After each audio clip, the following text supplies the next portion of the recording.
Hi guys, welcome back ulit sa aking channel, Papa Chinito. Laganap po ngayon sa social media yung mga hiring na papuntang Europe.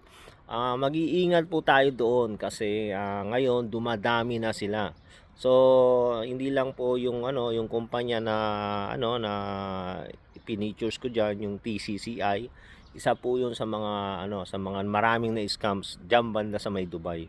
So, itong mga staff pa rin ng TCCI ay tuloy-tuloy pa rin ang kanilang ang kanilang pagre-recruit na papunta sa Europe, puno. Tapos pupunta raw po ng Slovenia, Spain, Hungary, Poland, Croatia, etc. Kung saan man part ng Europe 'yan. Mag-iingat po kayo sa mga 'yan.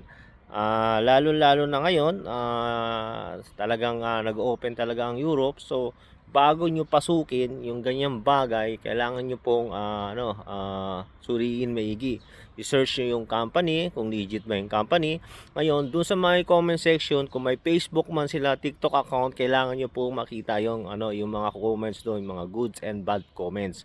So, minsan kasi mismo sila na mga staff nagko-comments doon, ah, gumagawa sila ng iba't ibang account, ibang-ibang itsura, kung ano man 'yan.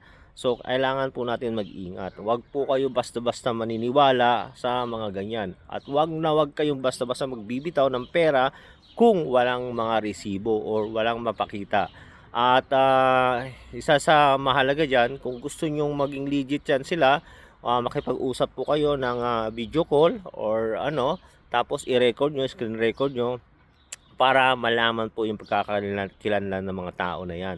So, ang mga scammers kasi gumagamit sila ng iba-ibang identity nila.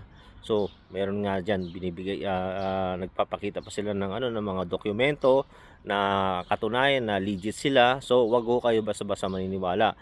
Ngayon, kung magbabayad po kayo, kailangan niyo yung bank account nila, kailangan niyo nakapangalan sa kanila. Pagkatapos, kailangan no may resibo 'yon. Kung diyan po sa may Dubai, kung saan man sila, kung face to face, kailangan niyo pong makita na legit yung company na 'yan or yung agency na 'yan. At pagkatapos, kung nasa ibang bansa man kayo, kunwari nasa Pilipinas or nasa saan man 'yan, kailangan meron kayong kilala para i-check, background check yung company na 'yan. So, wag ho kayo basta-basta magbibitaw ng pera.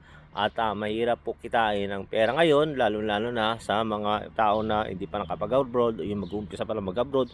Yun ang karamihan nila na So, wag ho kayo basta-basta magbibigay ng pera o magbibitaw ng pera ninyo hanggat hindi nyo napapatunayan na legit po ang agency na yan.